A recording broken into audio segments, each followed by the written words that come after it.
infakkanlah sebagian dari hasil usahamu yang baik-baik dan sebagian dari apa yang kami keluarkan dari bumi untukmu. Janganlah kamu milih yang buruk untuk kamu infakkan, padahal kamu tidak mau mengambilnya kecuali dengan memicikkan mata enggan terhadapnya. Ketahuilah bahwa Allah Maha Kaya lagi Maha Terpuji. Surah Al-Baqarah ayat 267. Munasabah pada ayat ini, setelah Allah memerintahkan sedekah dan menjelaskan ganjaran berlipat ganda, ayat 267 turun untuk mengatur kualitas harta yang disedekahkan, yaitu harus yang baik, halal dan berharga. Tiga hubungan dengan ayat sesudahnya, 268, yaitu Allah memerintahkan infak harta baik pada ayat 267. Kemudian di ayat 268, Allah menjelaskan bahwa setan menakut-nakuti kemiskinan agar manusia hanya bersedekah dengan barang buruk. Tafsir klasik yang diambil yaitu terkait tafsir karya Ibnu Katsir. Pertama, sedekah harus dari harta yang halal dan baik. Kedua, larangan memberi sesuatu yang diri sendiri tidak mau menerimanya. Ketiga, infak adalah bukti keimanan. Selanjutnya, tafsir kontemporer. Dalam tafsir ini mengambil karya Wahab Az-Zuhaili. Wahab Az-Zuhaili menafsirkan bahwasanya ayat ini menyeru infak dari harta yang baik, halal, dan berkualitas. Dari hasil perolehan usaha maupun hasil bumi, seperti pertanian, pertambangan, dan larangan memberikan harta yang tidak layak, buruk, atau rendah kualitasnya untuk sedekah. Selanjutnya, tafsir Nusantara. Karya Tafsir Al-Misbah, karya Quraish Shihab. Bahwasanya Quraish Shihab menekankan kewajiban orang beriman menginfakkan sebagian hasil usaha dan bumi yang baik, bukan yang buruk. Ayat ini menegur kebiasaan memilih barang rendah untuk sedekah dan menegaskan bahwasanya Allah itu Maha Kaya, sehingga sedekah bertujuan mensucikan harta dan jiwa.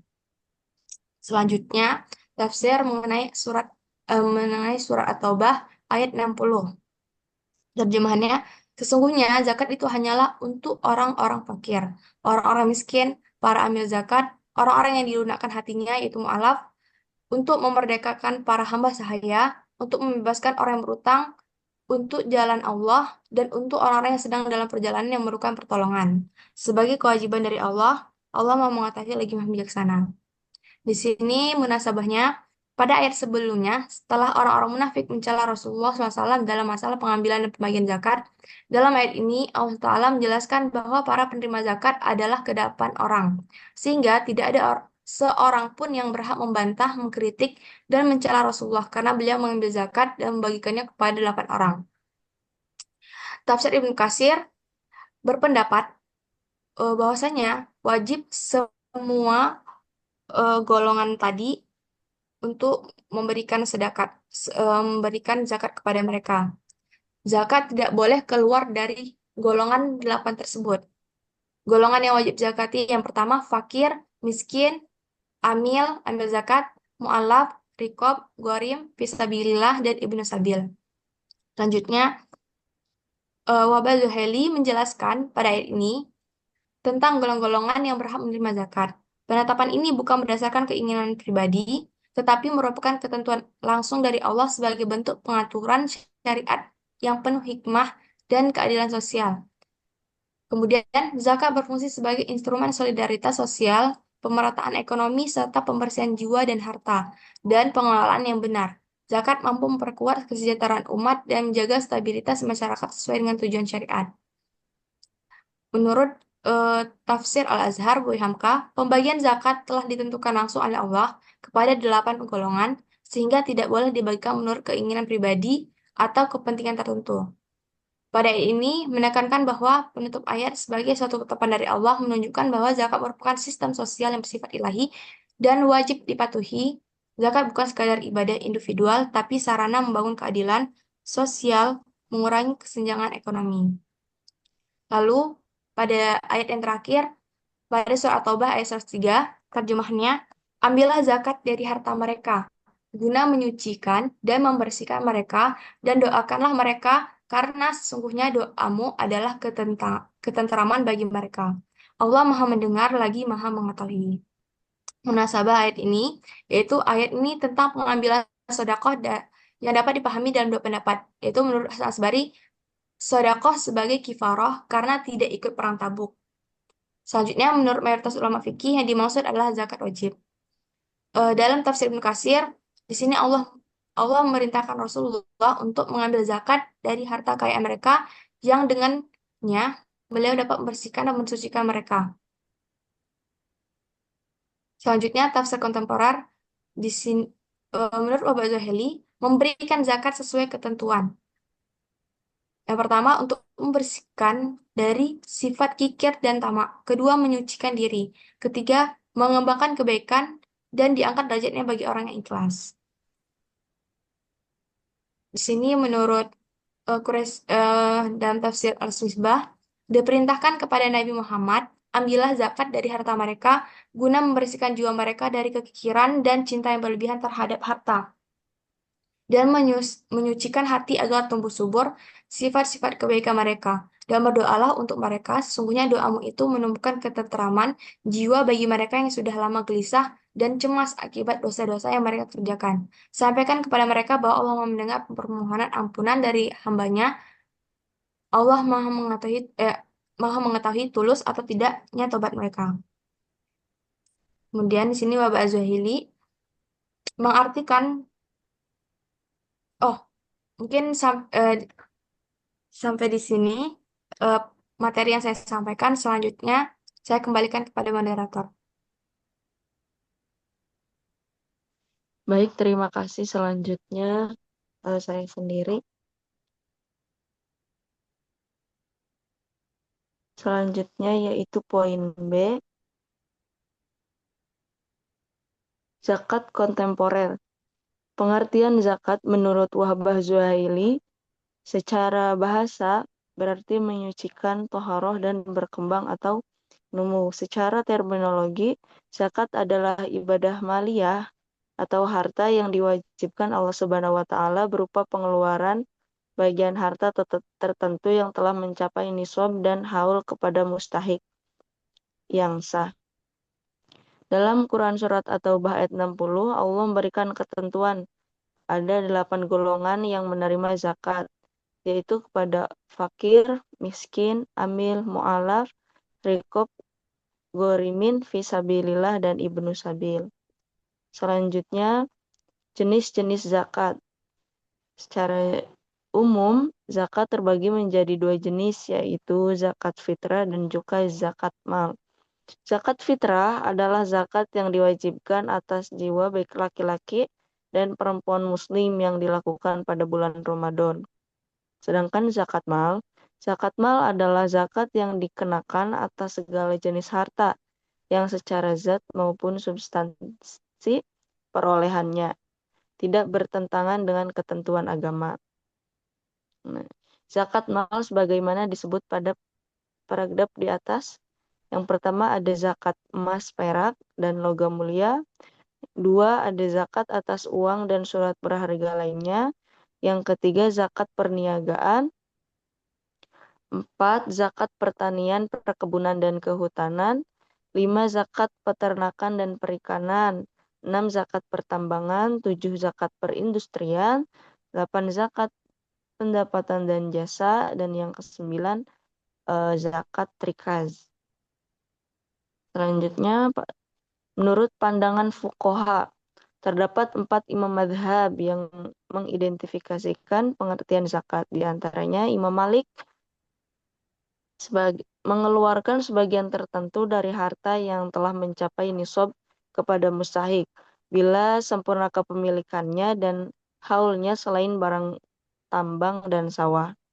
Menurut Imam Hambali, hak yang mewajibkan dikeluarkan dari harta tertentu untuk diberikan kepada kelompok tertentu pada waktu tertentu.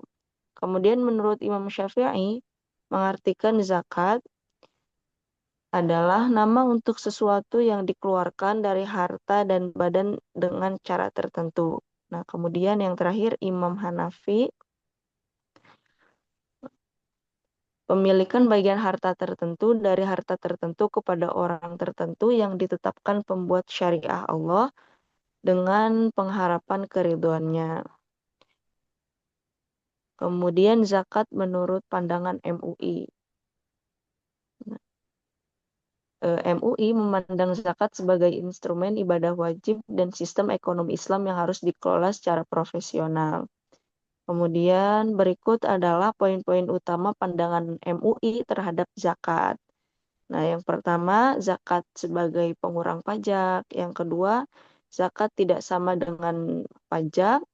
Ketiga, zakat produktif dan investasi. Keempat, zakat saham dan profesi. 5, pengelolaan profesional basnas atau las. Dan yang keenam, zakat fitrah. Kemudian menurut PBNU, eh, berikut adalah poin-poin pandangan PBNU terhadap zakat. Yang pertama, zakat fitrah dengan uang. Yang kedua, pengelolaan dan penyaluran zakat. Zakat disalurkan kepada 8 asnaf. Yang ketiga, waktu pembayarannya adalah sebelum sholat Idul Fitri. Yang keempat, penyaluran dana zakat terkait wacana penggunaan dana zakat untuk program pemerintah. Kemudian yang kelima, zakat profesi atau mal. PBNU mendukung zakat penghasilan bagi yang sudah mencapai nisab.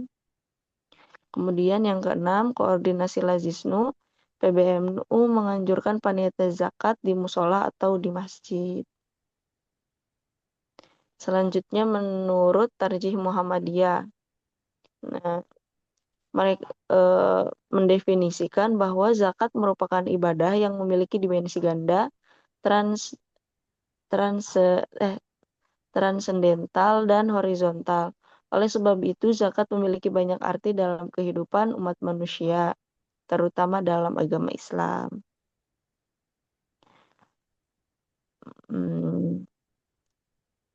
Mungkin cukup sekian dari saya. Selanjutnya, pemateri selanjutnya yaitu Mbak Robiatul Adawiyah. Kepadanya saya persilahkan.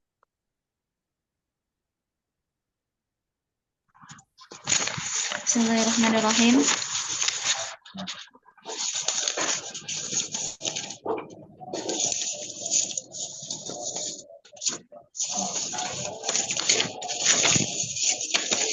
Oke, sebentar ya.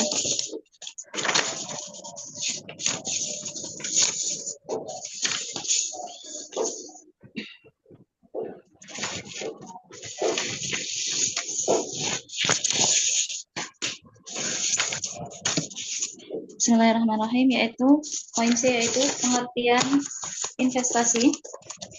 Kak, slide-nya minta tolong.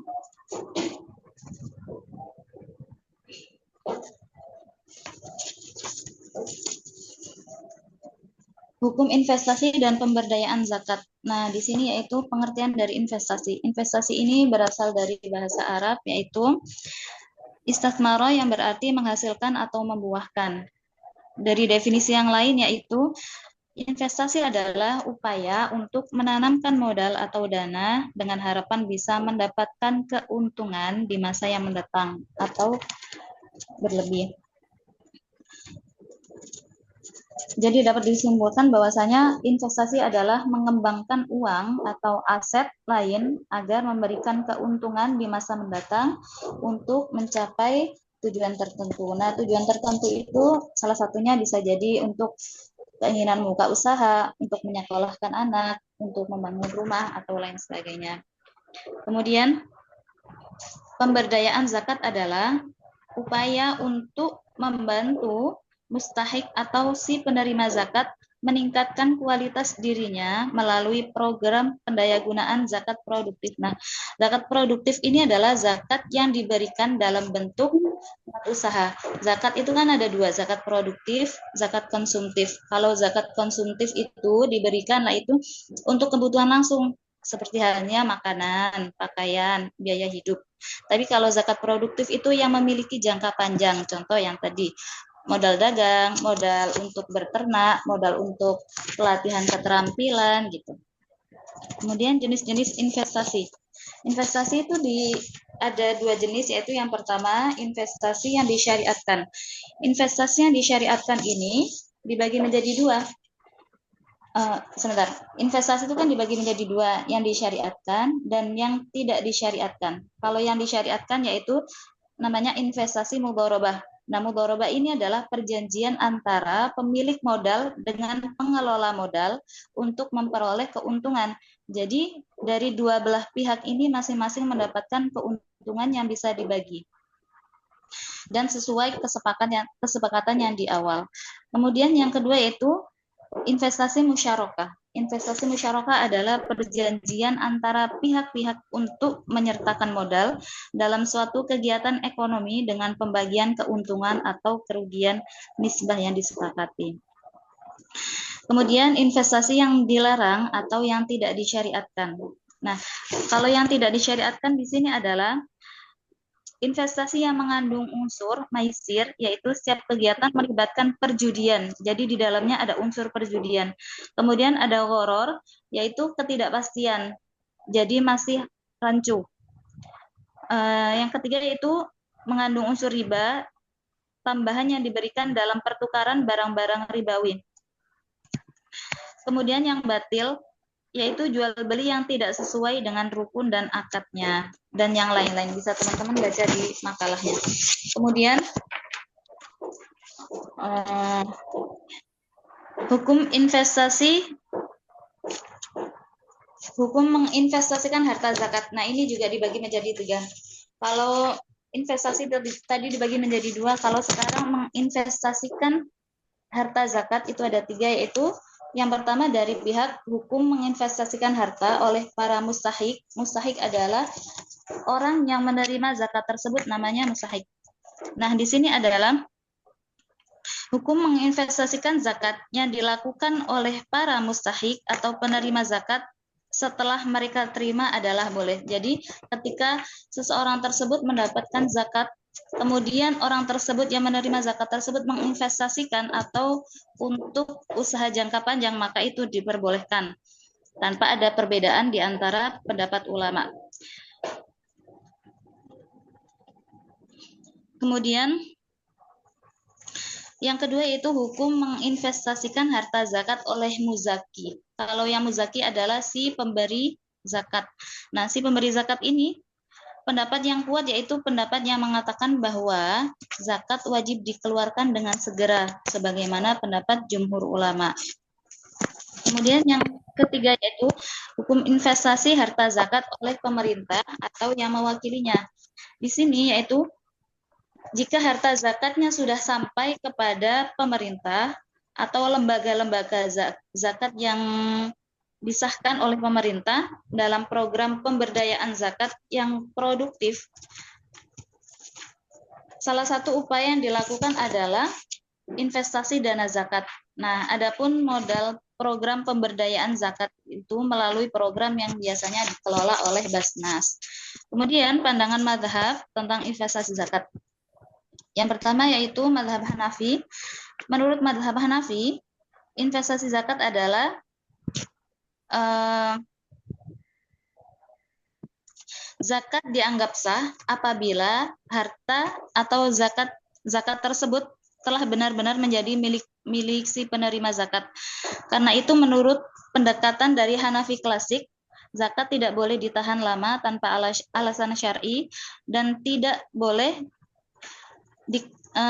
dikelola atau diputar terlebih dahulu sebelum diberikan kepada si penerima zakat tersebut. Tapi untuk kalangan ulama Hanafi yang kontemporer, yaitu membolehkan untuk zakat produktif. Karena yang pertama apabila kepemilikan telah tetap berpindah kepada mustahik. Jadi kepemilikannya tetap di ranahnya si penerima zakat. Kemudian investasinya dilakukan atas nama dan untuk kepentingan si penerima zakat tersebut, bukan atas nama si pemberi zakat. Yang kedua yaitu menurut madhab Maliki. Madhab Maliki yaitu menegaskan bahwasanya pentingnya distribusi zakat tanpa penundaan yang tidak perlu, seperti halnya madhab Hanafi. Tetap ditekankan bahwasanya harus segera diberikan kepada si penerima zakat. Akan tetapi untuk ulama Maliki yang kontemporer, mereka lebih terbuka terhadap zakat produktif apabila tujuannya yaitu untuk memberdayakan fakir miskin dan tidak menghilangkan hak mereka dan resiko kerugian dapat diminimalkan, maka hal tersebut boleh. Yang ketiga yaitu mazhab Syafi'i. Mazhab Syafi'i yaitu kalau dari segi klasik, investasi dana zakat yang sebelum dibagikan kepada mustahik itu tidak boleh diinvestasikan. Sebab itu adalah sama saja dengan menunda hak dari seorang penerima zakat dan mengandung risiko kerugian. Sedangkan untuk sebagian ulama Syafi'i yang kontemporer, yaitu membolehkan dalam kondisi darurat atau demi kemaslahatan yang jelas dan terukur. Yang poin D yaitu menurut mazhab Hambali, pendapatnya juga sama, yaitu berpandangan bahwasanya zakat memang harus segera diberikan kepada si penerima zakat. Kemudian menurut pandangan MUI, penggunaan dana zakat yang ditangguhkan atau yang diinvestasikan, yang diakhirkan itu boleh diinvestasikan, asalkan dengan syarat harus disalurkan pada usaha yang memang benar-benar sesuai dengan syariah dan peraturan yang berlaku. Kemudian diinvestasikannya pada bidang-bidang usaha yang memang diyakini dan memiliki dasar studi kelayakan. Menurut pandangan Tarji Muhammadiyah, investasi dana zakat yaitu bahwasanya bahwasanya zakat tersebut dibolehkan, investasi dana zakat tersebut dibolehkan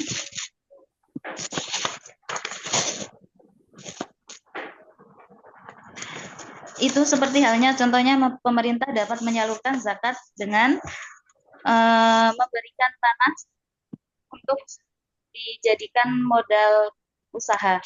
Kemudian menurut yang terakhir yaitu pandangan PBNU, Basul Masail memutuskan bahwasanya hukum dasar dari investasi zakat itu adalah tidak boleh. Akan tetapi investasi zakat itu diperbolehkan dengan syarat bagian zakat yang telah disampaikan kepada si penerima zakat tersebut, lalu aktivitas zakat tersebut dilakukan atas seizin dan sepengetahuan si penerima zakat tersebut. Sekian dari saya kembalikan kepada moderator.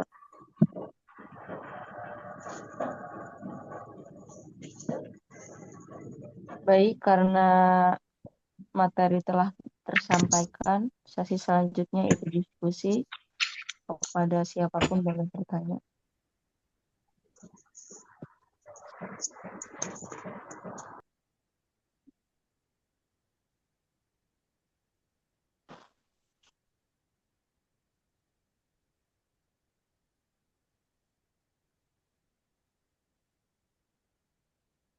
Ya, silakan kepada yang lain untuk diskusi. Di sini ada 3 poin, yaitu tentang zakat. Kemudian zakat klasik, zakat kontemporer, kemudian menginvestasikan, mengembangkan zakat. 3 poin, monggo silakan.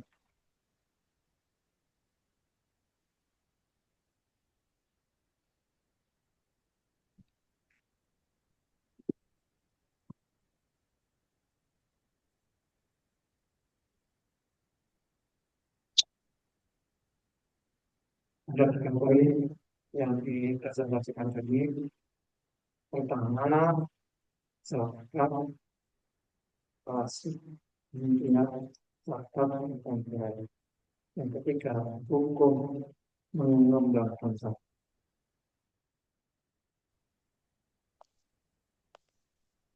Menginvestasikan zakat.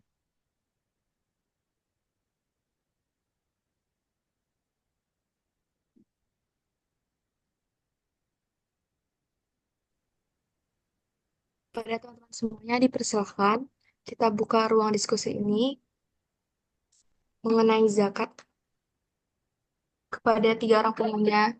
Dipersilakan terlebih dahulu.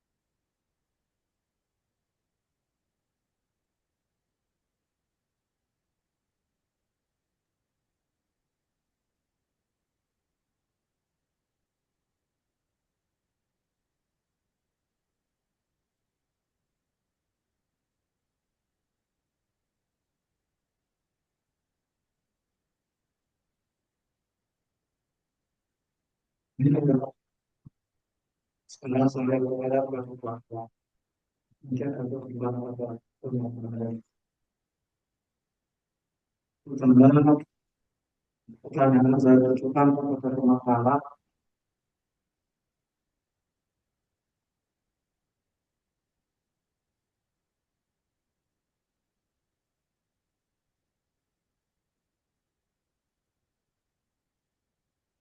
hanya secara ini.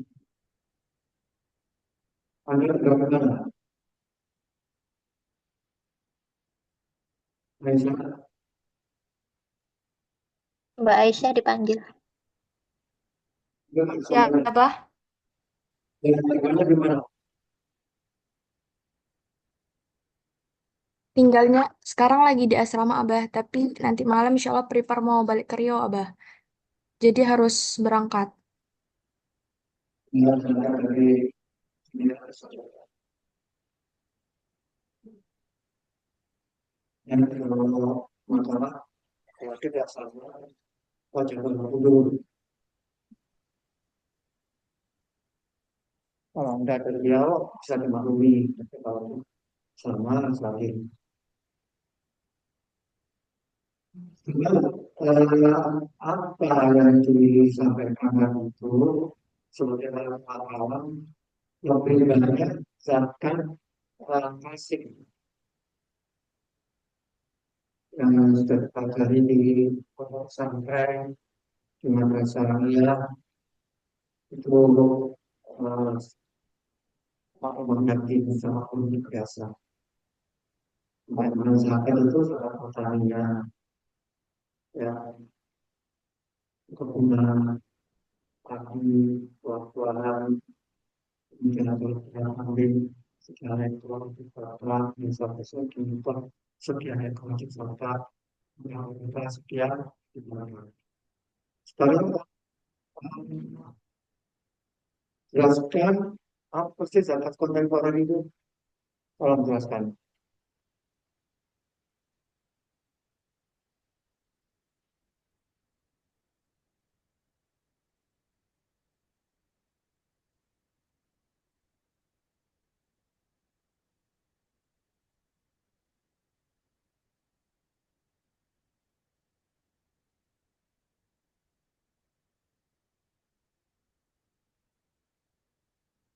Yang Anda tulis itu bagus sekali. Dipresentasikan juga bagus. Tapi presentasinya tadi itu membaca apa yang Anda tulis. Apa yang dibaca itu belum tentu bisa dipahami, belum tentu bisa diserap dengan yang lain. Sekarang pertanyaan saya, apa itu zakat kontemporer?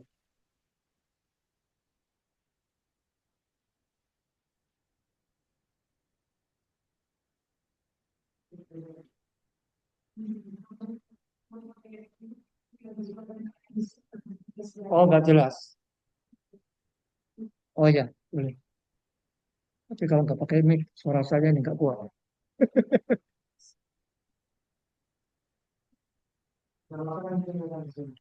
Ya,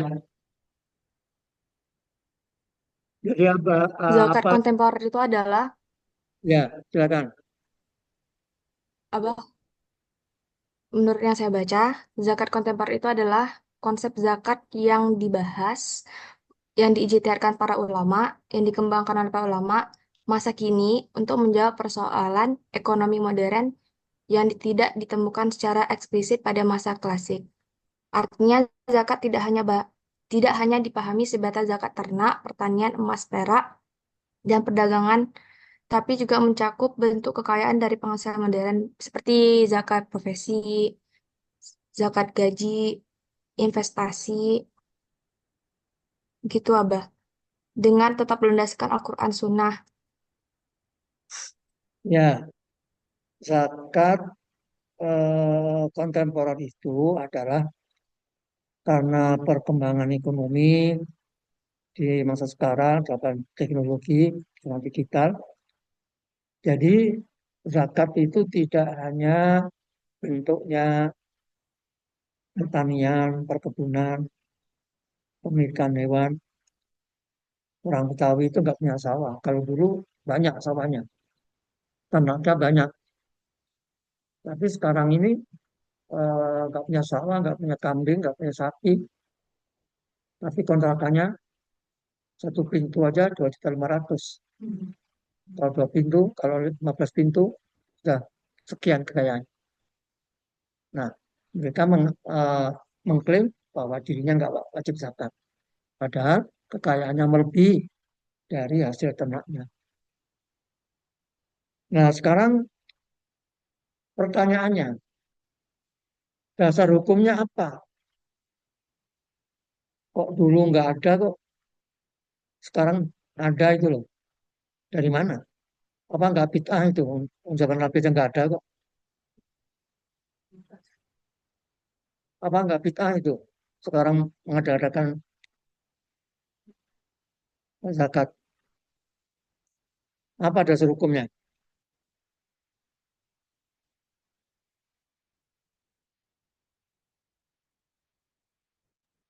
Seperti dalam makalah tuh dijelaskan dalam surat atau bait 103, khudz min amwalihim. Dari kata-kata amwal itu yang bersifat umum, mungkin bisa dikatakan bahwasanya tidak ada batasan, bahwasanya zakat yang diambil itu hanya dari peternakan, pertanian, perkebunan, seperti itu, Abah. Min amwalihim. Yang muncul ketemunya di kontemporer di mana itu? Pada Istiqlalnya.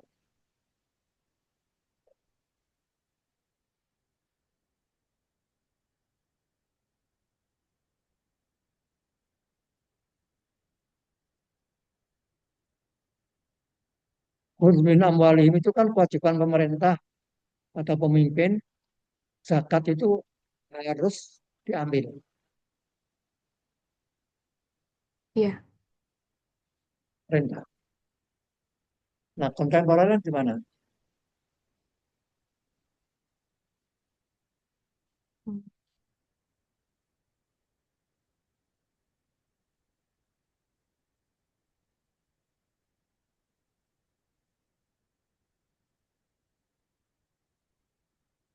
Beralih ke berikutnya, Robiatul Adawiyah. Silakan jawab. Mana dasar hukumnya? Kok ada zakat kontemporer? Zaman Nabi itu nggak ada. Anda menyebutkan gaji harus dizakati. Dari mana?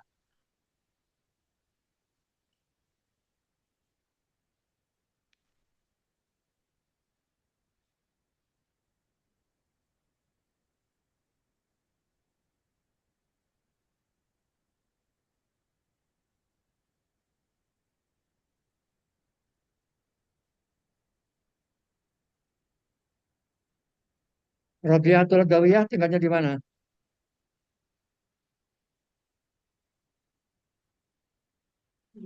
Nyampe nggak Mbak suara Robi saya? belum dinyalakan mic-nya Mbak Robi. Saya tinggalnya di Pamulang ya. Mula Gajah Berkudur. Anda wajib hadir di sini. Ya mohon maaf ya, tadi ada kegiatan soalnya jadi tidak bisa. Apa kegiatannya? Tadi ada Ada tes LPTQ ya. tes apa? LPTQ.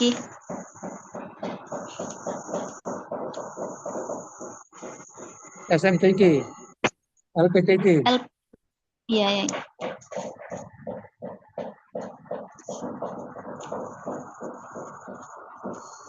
Apa itu LPTG? Eh, lembaga yang menanggungi untuk tilawatin Quran ya. LPTG mana? Tangsel ya. MTG. Bukan penyeleksian tadi. Ya, tapi ketika Anda mempunyai kewajiban pemakalah, itu bisa minta izin. Jangan produksinya dikalahkan, jangan di nomor dua kan. LPDG itu kan kegiatan per MTQ-an itu.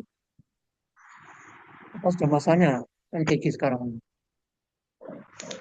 Ya, saya tidak menyalahkan itu urusan LPDG ya, tapi Anda sebagai mahasiswa eh, di IKI yang pada saat ini Anda punya kewajiban untuk presentasi, itu wajib gugur. Itu lagi. Ya, karena memang peraturan menggunakan Zoom, ya kita maklumi. Bahkan sini diambil kebijakan karena dua kelas, yang satu kelas ini hadir, yang satu kelas Zoom, gantian gitu. Nah, yang khusus untuk presentasi itu harus hadir. Kecuali kalau waktu umroh, waktu imam ke Jepang, waktu imam ke Abu Dhabi. Perempuan kan nggak imam terawih di Abu Dhabi kan.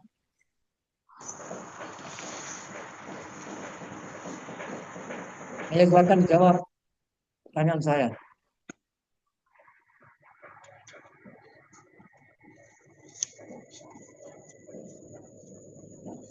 Abah mau jawab yang tadi, Bah. Kan dari ayat musmin amwalihim sedekatan, kata amwalihimnya itu kan harta-harta mereka. Yang mana di Ya, sini eh, lafaznya itu masih bersifat umum. Kemudian jadi dianalogikan kepada kalau zaman sekarang yang zakat petani, zakat profesi atau zakat tambangan itu dikiaskan dengan gaji. Jadi harta yang didapatkan dari zakat profesi tadi itu bisa dikiaskan dikiaskan. atau dianalogikan dalam hukum fikihnya. Ya, dikiaskan. Kalau profesinya Korea, Korea sekarang juga banyak Korea, penceramah, penyanyi, punya profesinya sekali manggung itu masya Allah itu saya ulanginya itu amplopnya itu cukup untuk PSBB.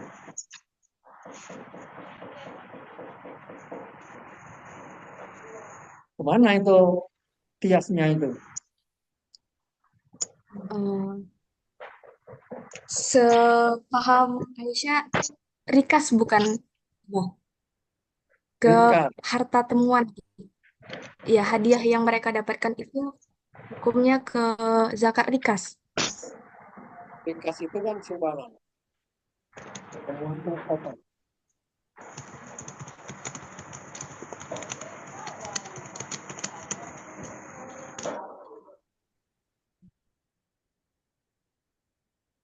Ya, beralih kepada presenter berikutnya. Ustazah Yulia Amiasih. Hadirah Ustaz Fadilo, di mana tinggalnya? di Kuningan, Jawa Barat. Dengan Jawa Barat. Ya, dapat dimaklumi atau dapat dimaklumi di luar Jakarta. Tapi wajib dijawab pertanyaan saya. Gimana, Pak, Bah? ya silakan macam-macam zakat profesi. Kalau zakat klasik sebagaimana yang kita pelajari bersama pesantren di madrasah itu sudah maklum. Sekarang macam-macam profesi itu apa aja sih? Macam-macam eh, zakat kontemporer. Tadi profesi itu termasuk penceramah, qoriah, qori, dokter, itu profesi. Nah itu belum terjawab tadi itu. Dikiaskan kemana itu nisabnya? Apa harus ada haul? Jadi Apa harus ada nisab? Atau gimana?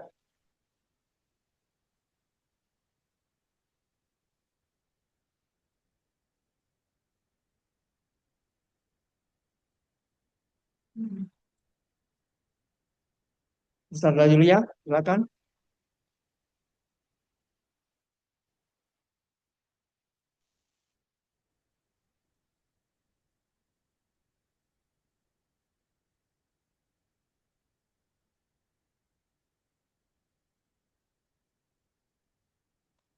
Gimana Bah pertanyaannya?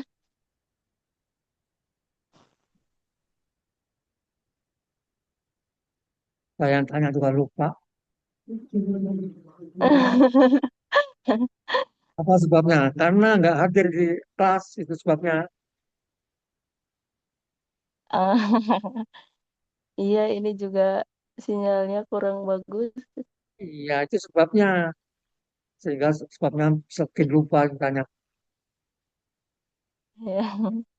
Pertama, presenternya nggak hadir. Yang kedua, sinyal nggak bagus. Itu masuk akal.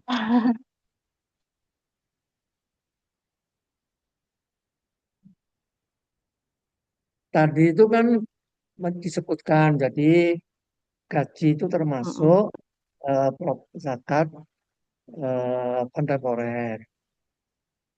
Ya. Dokter zakat kontemporer.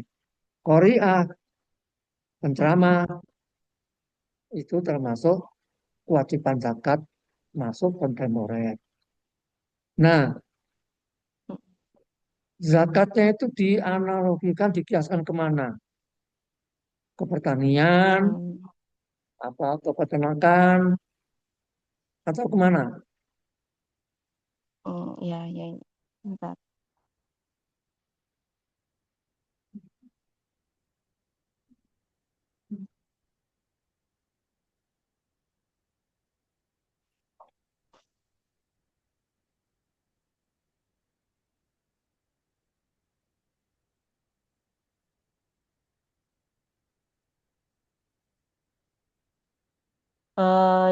Dari zakat pendapatan dan jasa sepertinya yang zakat yang dikeluarkan dari penghasilan yang diperoleh dari hasil profesi. Nah, kan beliau profesi kan pada Ya, saat menerima pembayaran zakat ini dikenal juga sebagai zakat profesi atau zakat penghasilan.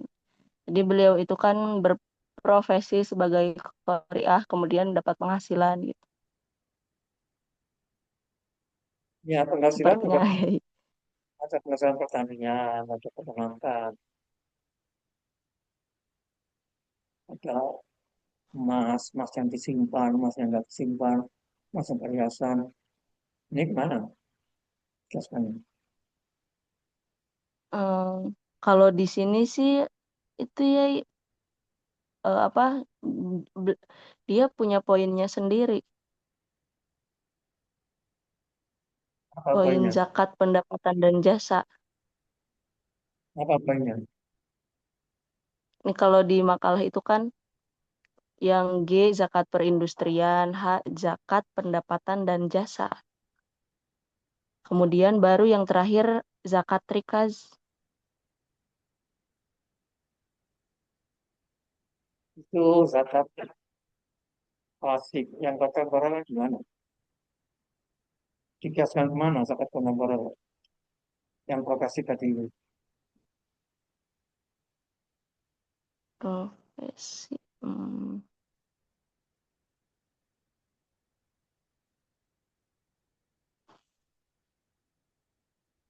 Di makalah Anda tidak ada, belum dicantumkan.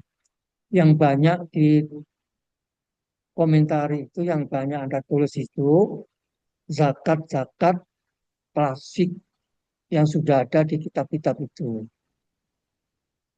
Kajian kita Ini sekarang di ini halaman 27 ya ada bah.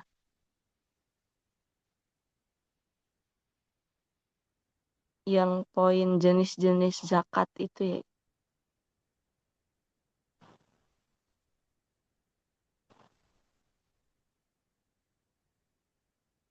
bagus setuju di sini, implementasi mana kontemporernya?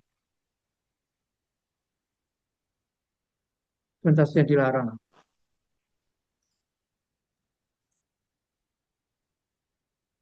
Iya, Yang B Bah. kan zakat Emang kontemporer yang poin 2-nya tuh jenis-jenis zakat. Halaman berapa itu? Halaman 27 yang poin H, zakat pendapatan dan jasa. 27 ini investasi barang. Halaman 22. Berapa? Halaman 22.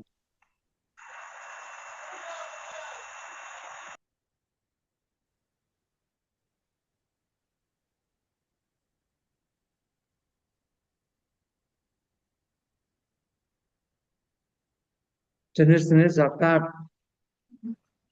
zakat emas, perak, Iya, yang itu. satuan. Kemudian Yang poin H-nya.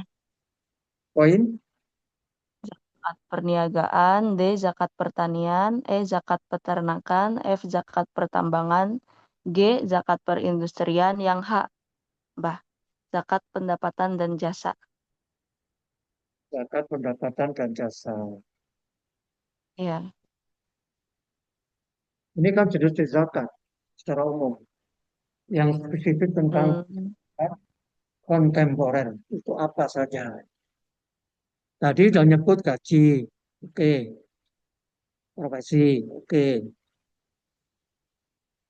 Penceramah, oke. Dokter, oke. Itu profesi. Kalau yang lain, apa?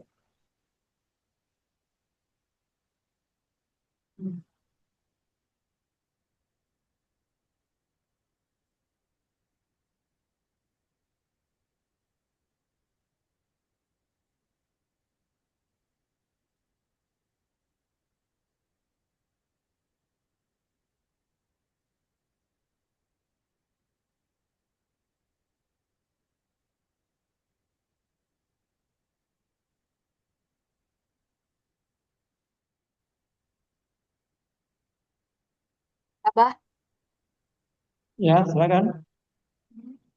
Aisyah boleh jawab nggak, Bah?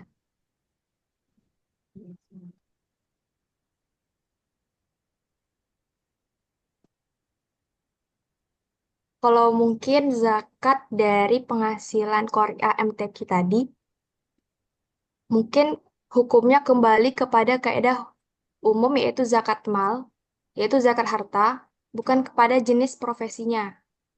Jadi mungkin kembali ke zakat harta seperti emas yang nisabnya setara lebih kurang 85 gram emas. 85 gram emas. Jadi, Kalau nisabnya. ya, nisabnya di profesi tadi itu dikiaskan dengan zakat emas. Gitu. eh yang Koreah tadi, ya profesi Koreah tadi, Bah. Ya, itu Korea itu antara lain. Kan profesi kan ada dokter, ada dosen, penceramah, penyanyi. Itu antara lain itu profesi. Jadi pertanyaannya profesi itu menurut Anda itu dikiaskan sama dengan zakat emas. Kan begitu.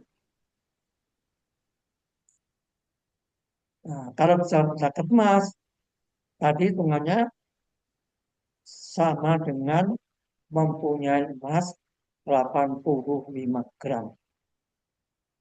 Padahal sekarang emas itu luar biasa, harganya tinggi. Ya nggak? 1 gramnya berapa? 3 juta. Coba 3 juta kali 85 gram, berapa itu? Coba hitung dulu. Berapa? 255 juta, Abah. 250 juta. Sekarang harga emas, 255 juta. ya kalau itu Iya. dikalikan ke emas, berarti nggak ada orang mau zakat. Iya. Dokter nggak zakat, Korea nggak zakat, karena tinggi. Gimana tuh?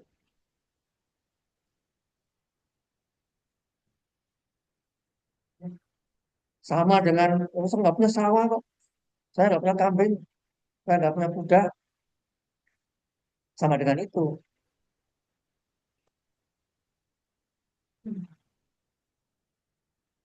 Nah, nggak bisa jawab. Jadi PR ini menjadi nanti nilai UAS, bahwa nilai makalah Anda kurang 1 poin. Anda belum memasukkan data profesi. Yang Anda sebutkan di poin H tadi itu jenis-jenis yang wajib zakat. Yang profesi mana? Baik. Belum ada.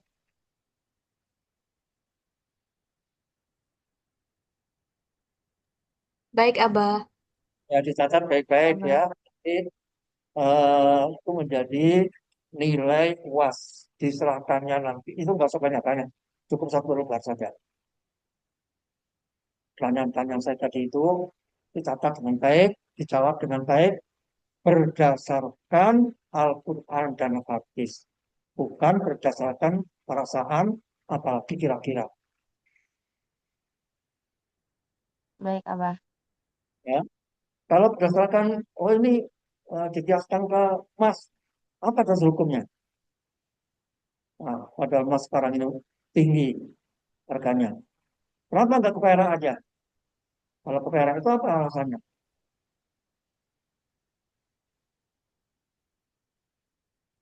Ada nggak disebutkan di makalah Anda?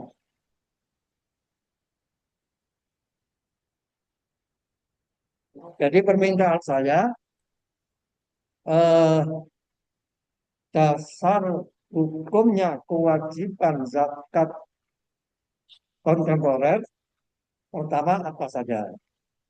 Tadi akan menentukan hud min amalihi. Bagaimana dengan ayat Bismillahirrahmanirrahim. Ya ayyuhalladzina amanu anfiqu min thayyibati ma kasabtum. Dari perolehan yang agak kerja, pendapatan dari pendapatan. Mimma akhrajna lakum minal ardi. Nah, kasabtum ini termasuk zakat kontemporer. Apa yang diperoleh Hmm. ya dari situ. Kemudian jenisnya apa saja? Profesi tadi itu. Kan ada zakat perusahaan, ada zakat investor, kemudian ada zakat saham. Itu kan zaman Nabi kan nggak ada seperti itu. Kemudian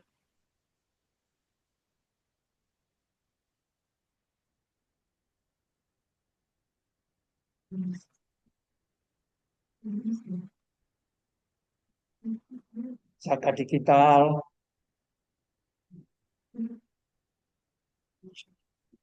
ya itu nanti kalau dimasukkan dasar hukumnya, kalau nggak bisa carikan habisnya ya dari fikih. Kalau nggak bisa dari fikih, kan ada beberapa pandangan tadi itu. Ada ulama klasik, ada ulama kontemporer, ada eh, pandangan mufassir Nusantara, ada pandangan ormas-ormas yang ada di Indonesia. Ormas di Indonesia ini diwakili oleh MUI, Majelis Ulama. Majelis Ulama itu kumpulan dari ulama-ulama dari ormas-ormas yang ada di Indonesia. Perwakilan dari PBNU, dari Muhammadiyah, dari Matlab Anwar, dari Perti, dari Al-Wasliyah, dari Al-Waton, Persis. Itu wadahnya Majelis Ulama. Kemudian pandangan Bahsul Masail, PBNU. Nah, PBNU ini wadahnya ulama-ulama, kiai-kiai yang mempunyai pesantren. Ketika ada masalah langsung dilontarkan. Mereka ini menghimpun bagaimana pendapatnya. Ini dihimpun dari satu menjadi pandangan Nahdlatul Ulama.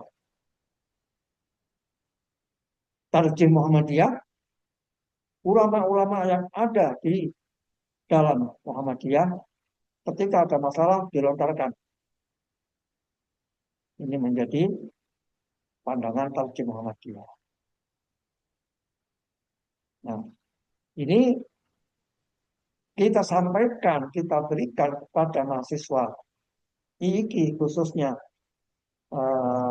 di Pasar Sarjana, IAT, ini supaya mahasiswa itu mempunyai wawasan yang luas. Tidak fanatik dengan satu golongan saja. Mempunyai wawasan yang sangat luas. Nah, ketika hal-hal permasalahan yang tidak dibahas oleh para fuqaha zaman dahulu, ulama salaf, ulama klasik, tidak membahasnya, maka dibahas sekarang di lembaga-lembaga yang tadi itu. Nah, silakan Anda nanti menjawabnya berdasarkan apa yang saya buatkan tadi itu.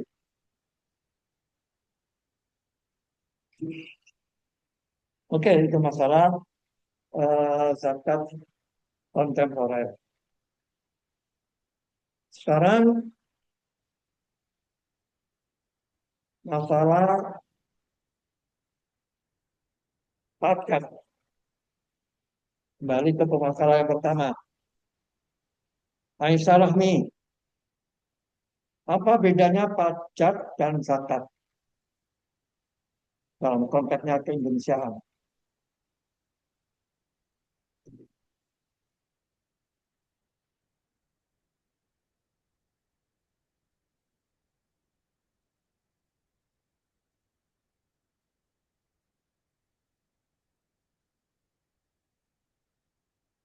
Kak Aisyah, jangan di-mute. Oh iya, iya. Kalau misalnya pajak itu kewajiban masyarakat kepada pemerintah, sederhananya. Sementara kalau zakat itu kewajiban umat muslim yang sudah mampu itu kepada Allah. Gitu, Abah. Coba diulangi lagi. Kalau Kalau pajak hmm, kalau pajak itu kewajiban masyarakat kepada pemerintah. Sementara kalau zakat itu kewajiban umat muslim kepada Allah. Sederhananya. ya kalau zakat sumbernya dari kalau pajak sumbernya dari mana? Pajak bisa dari s- zakat pajak pajak mau pajak kendaraan. Ya secara umum Dari dari mana mana? ya? Dari dari mana ya? Dari gaji bisa juga, Bah. Kalau pajak itu sumbernya dari rakyat. Rakyat itu wajib bayar pajak semua. Peruntukannya untuk kepentingan umum yang menyangkut dengan pembangunan pemerintah. Kalau zakat itu sumbernya adalah yang disebutkan tadi itu, yaitu dari harta kekayaan yang diperuntukkan. Peruntukannya untuk mana? Kalau zakat. Ke delapan golongan. Fakir, pertama miskin, fakir, Ke- miskin, Nah, sudah amil zakat hmm, sudah dari terjawab eh, 8 sorry, golongan. ya, ya Pak. Ya, sudah terjawab. tapi tetap ditulis nanti bentuk tulis dan jawaban ya. Nah, sekarang Baik, rakyat Abang. rakyat ini semua wajib bayar pajak. Yang kaya, yang nggak kaya juga wajib bayar pajak. Ketika kita dioprak-oprak, dikejar-kejar suruh bayar pajak, sudah kumpul pajaknya, dinikmati oleh kelompok tertentu saja. Gimana itu menurut pandangan Islam?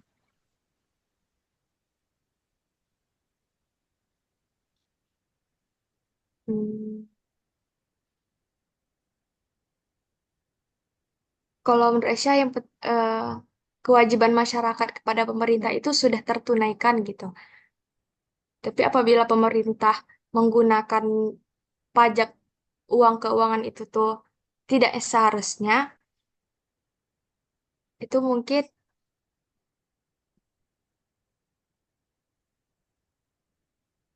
hmm, Berarti pemerintahnya tidak amanah. Boleh.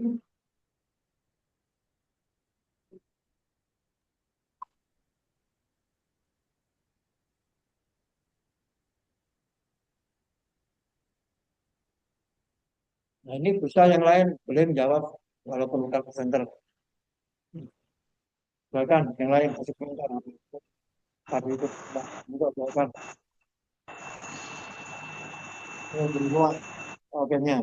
Jangan dimonopoli oleh pemateri aja. Monggo silakan. Mohon maaf, Yai. Ya, Apa itu bisa masuk ke zakat yang diinvestasikan ya? belum, Oh, belum. belum, belum bisa, Bang. Belum sampaikan. Ini yang lain. Apa yang berkembang tadi itu silakan yang lain berkomentar dulu. Investasi belum saya tanyakan.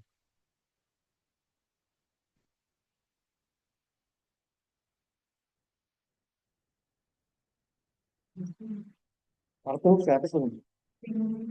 Mau nggak? Jangan sampai ngambil waktu orang lain. Marah nanti. Mengambil hak Abah orang lain, boleh mengambil hak orang lain nggak boleh. Abah boleh bertanya, Abah. Boleh, boleh.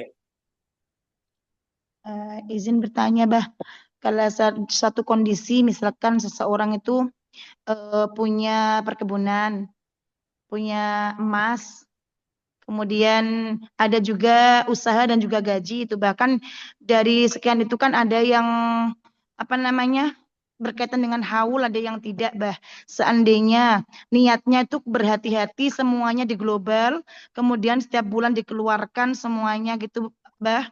Itu niatnya hati-hati, tapi kehati-hatian itu salah apa tidak, Bah? Kemudian seandainya seperti itu tidak salah dan boleh, eh, apakah yang zakat yang ada terkaitan dengan haul tadi dalam 1 tahunnya lagi masih wajib mengeluarkan lagi, Bah? Kalau udah keluar setiap bulan global, dari sekian itu semuanya itu diglobalkan, diambil ke seperti dikiaskan dengan emas tadi, Bah. Ya, karena ikhtiar Terima itu kita dianjurkan. Dia itu berhati-hati. Mestinya belum waktunya zakat. Zakatnya itu seharusnya eh, haulnya itu di bulan kasih. Zulhijjah. Tapi karena eh, beliau ini karena ikhtiarnya takutnya nanti kurang menghitungnya, sudahlah saya keluarkan di bulan Ramadan saja. Sekaligus mengambil fadilah hikmah dan fadilahnya bulan Ramadan. Karena kalau keluarkan zakat di bulan Ramadan itu mempunyai nilai plus yaitu berlipat ganda.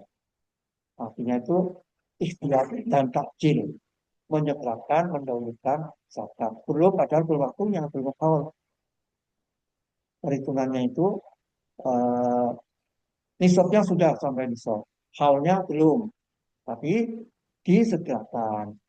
Mestinya Zulhijjah, tapi bulan Ramadan sudah dikeluarkan zakatnya. Boleh, sehingga nanti ketemu bulan Zulhijjah tidak lagi ya wajib zakat. Itu berarti hati boleh. Ya. Berarti kalau setiap bulan, Bah, Setiap bulan boleh, karena ya berarti dalam Kalau Polri ini apalagi Polri iki yang internasional. Itu supaya nggak lupa Soalnya kalau ya.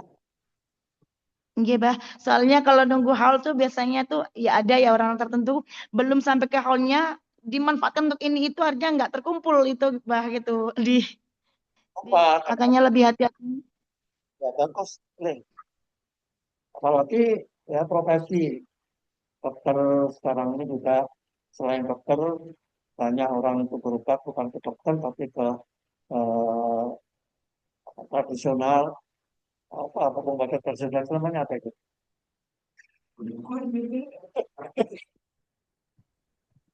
Izin lagi, Bah. Yang dimaksud tadi nisab tuh misalkan dalam sebulan tuh nisab itu yang dimaksud tuh ya seharga setara dengan 85 gram emas atau seandainya per bulan itu dikumpulkan dalam setahun dapat segitu gitu, Bah. Ya, jadi masuknya haul itu eh, nisabnya berapa? Nisabnya 85 gram emas.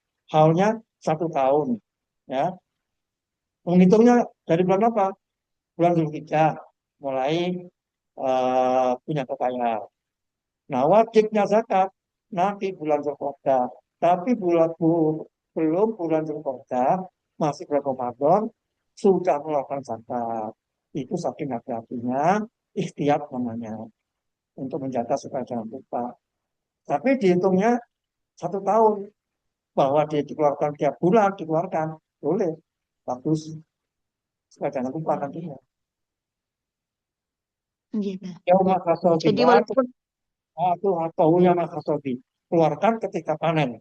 Keluarkan ketika Anda menerima zakat. Nah, ketika Anda menerima gaji. Tuh. baik, Bah. Terima kasih, Abah. Nah,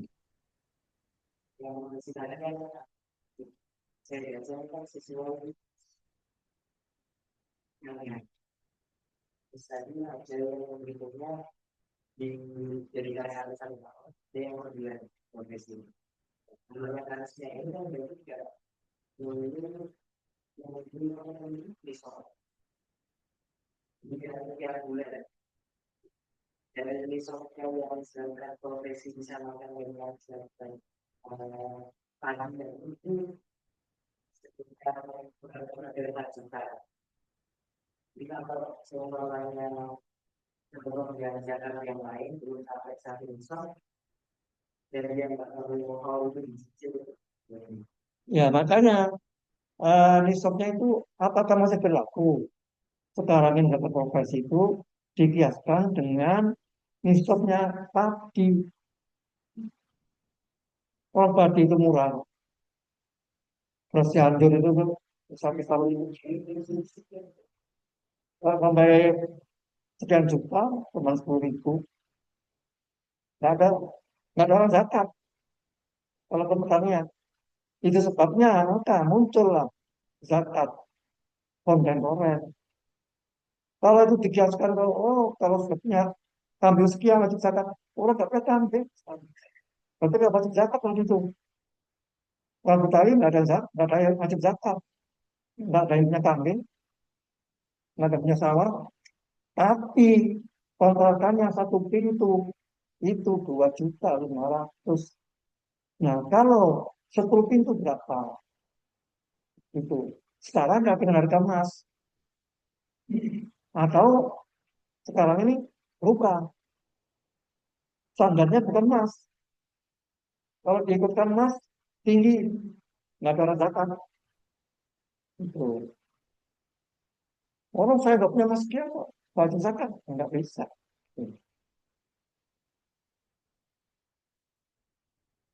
Nah sekarang ini sedang eh, berkembang. Apakah zakat profesi itu ditandakan untuk emas, atau perak, atau apa? Ini sedang ya. Sedang berkembang. Yang dibahas sekarang ini. Baik, saya tidak mau mengganggu waktunya orang lain. Nanti bikin orang marah, puasa-puasa, orang marah, batal puasanya.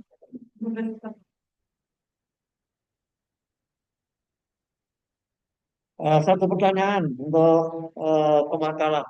Nanti dijadikan nilai UAS. Investasi tadi itu zakat itu adalah hak mustahil. Ketika diinvestkan, dikembangkan, itu lebih utama mana? Lebih diutama langsung diserahkan kepada mustahilnya atau diinvestasikan. Dan nggak usah dijawab, nanti menjadi PR untuk nilai UAS. Baik, sekian. Untuk selanjutnya saya berharap nanti yang presentasi itu harus hadir di kelas. Kalau bisa gantian. Ini kelas C dan D ya. Kalau kelas D itu hadir, kelas D boleh Zoom. Sebaliknya, berikutnya yang D itu hadir, yang D Zoom. Gantian gitu. Diusahakan seperti itu. Nah, idealnya sih apa itu harus lagi harus hadir semua. Jadi kita itu berwajah itu enak diskusi. Kalau diskusi sama yang hadir bersama diskusi ada di meja sini, ada di Kuningan, bagaimana bisa diskusi? Ada diskusi jadinya. Baik, mari kita akhiri pertemuan kita untuk pada hari ini dengan baca doa Bismillahirrahmanirrahim. Allahumma anfa'na bima 'allamtana wa 'allimna ma yanfa'una wa zidna ilma. Allahumma faqqihna fid din wa 'allimna fit ta'wil. Allahumma ij'al auladana wa talamidzana min ahli ilmi wa khair wa al-faqillah wa asqina lisana qawmaka wa sana wa la tad'u ya Allah ya Tuhan kami jadikanlah seluruh mahasiswa saya wabil khusus yang di PTI, yang di STK di Alkitab Depok, jadikanlah telah menjadi ulama berkualitas nasional dan internasional. Sebagian jadikanlah pemimpin bangsa nomor satunya, sebagian jadikanlah pengusaha nomor satunya, sebagian jadikanlah politis nomor satunya, setelah yang bernas apa umrinas. Rabbana atina fid dunya hasanah wa fil akhirati hasanah wa qina adzabannar. Alhamdulillahirabbil alamin. Silakan tutup dengan kafaratul majelis.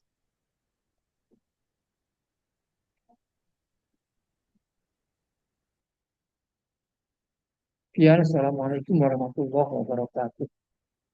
Waalaikumsalam warahmatullahi wabarakatuh. Waalaikumsalam warahmatullahi wabarakatuh. Makasih Terima banyak, kasih, Abah. Mbak. Sehat-sehat, Abah. Kita masih berapa kali dalam Ramadan ini?